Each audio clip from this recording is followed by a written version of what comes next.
ini. Sudah siap belum? Kalau sudah siap, mari kita siapkan dulu bukunya, kemudian kita siapkan juga alat tulisnya. Kalau sudah, kita mulai pelajarannya sekarang. Hari ini kita akan belajar tentang ciri-ciri makhluk hidup.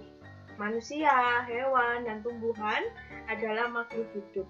Semua makhluk hidup diciptakan Tuhan yang Maha Kuasa. Tuhan menciptakan hewan dan tumbuhan untuk memenuhi kebutuhan hidup manusia. Contohnya, bebek yang dipelihara untuk diambil telur dan dagingnya sebagai sumber makanan. Untuk itu, sudah seharusnya kita bersyukur kepada Tuhan. Tuhan menciptakan makhluk hidup dengan bentuk dan ciri yang berbeda. Namun, makhluk hidup memiliki kesamaan ciri-ciri yang membedakan dengan benda mati. Nah, sekarang mari kita pelajari bersama ciri-ciri makhluk hidup. Nah, di sini sudah terdapat sebuah bacaan dan juga sebuah gambar. Mari kita baca bersama-sama. Kalian juga membaca ya. Bella sedang makan roti di taman. Di sekitar Bella terdapat benda mati dan makhluk hidup. Benda apa saja yang ada di dekat Bella? Apa saja benda yang termasuk benda mati? Apa saja benda yang termasuk makhluk hidup? Coba sebutkan. Nah, sekarang coba kita sebutkan bersama-sama. Apa saja sih yang ada di dekat Bella? Nah, dari gambar ini kita bisa melihat, kita sebutkan satu persatu benda yang ada di sekitar Bella.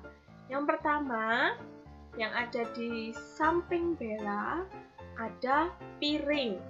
Kemudian Bella sedang makan sebuah kue. Berarti yang pertama piring, yang kedua ada kue. Yang ketiga, Bella sedang duduk di kursi. Berarti benda yang ketiga kita sebutkan kursi. Kemudian di sini ada juga kucing keempat. Yang kelima, ini ada bola. Yang keenam, ada bunga. Yang ketujuh, ada pohon. Yang kedelapan, ada pagar. Yang kesembilan, ada rumah. Nah, yang ke-10 ada rumput. Nah, dari yang sudah kita sebutkan bersama-sama tadi, ke-10 benda yang ada di sekitar Bella, mari kita kelompokkan mana yang termasuk makhluk hidup dan mana yang termasuk benda mati. Nah, mari kita kelompokkan bersama-sama. Kira-kira nomor 1, piring termasuk makhluk hidup atau benda mati? Ya, piring merupakan benda mati. Jadi kita tuliskan piring. Kemudian yang kedua, kue. Kira-kira kue juga termasuk benda mati atau makhluk hidup? Ya, kue termasuk benda mati. Kita tuliskan juga kue. Yang ketiga, kursi. Kursi termasuk benda hidup atau benda mati? Benda mati. Kita tuliskan juga di sini kursi. Kemudian kucing. Kucing termasuk makhluk hidup atau benda mati kira-kira? Ya, makhluk hidup. Kita tuliskan kucing. Kemudian bola. Bola kira-kira makhluk hidup atau benda mati?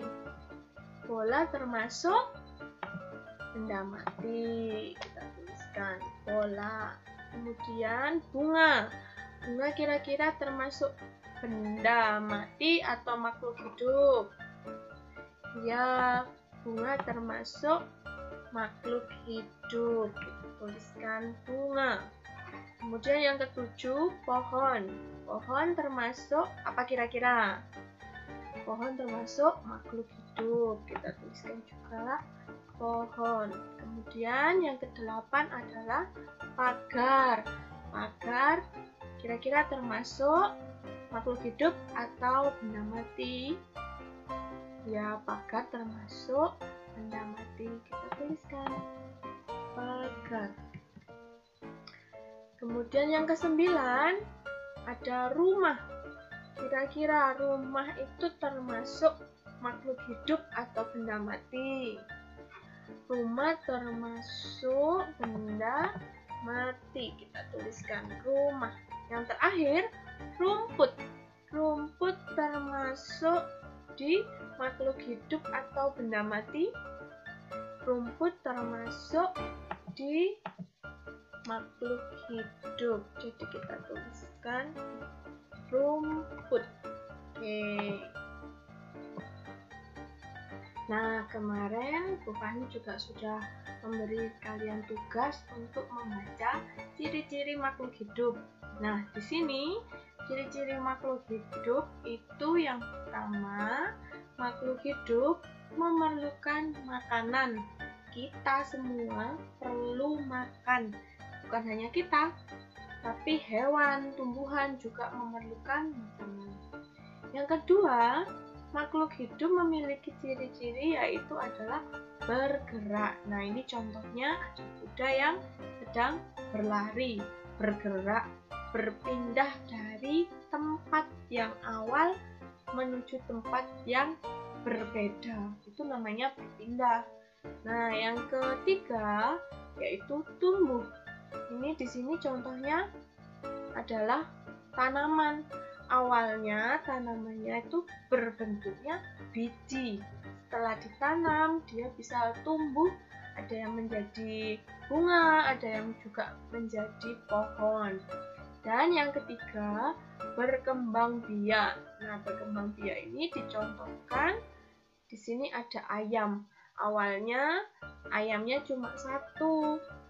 Ada satu induk ayam dan kemudian bisa berkembang biak menjadi berapa ini? 4, 5 dengan induknya. Nah, yang kelima di sini bernafas. Bernafas, makhluk hidup semuanya perlu bernafas. Jadi ikan, ini ada ikan yang ada di dalam air pun juga bernafas. Nah, kemudian yang keenam, Peka terhadap rangsangan. Di sini dicontohkan tanaman putri malu. Jika kita menyentuh daun dari tanaman putri malu, daun tersebut akan mengatup. Nah, kalian sudah melihat juga menyimak pelajaran pada hari ini. Nah, kalian juga bisa mengerjakan tugas yang sudah Bu Fani berikan di Google Classroom ya.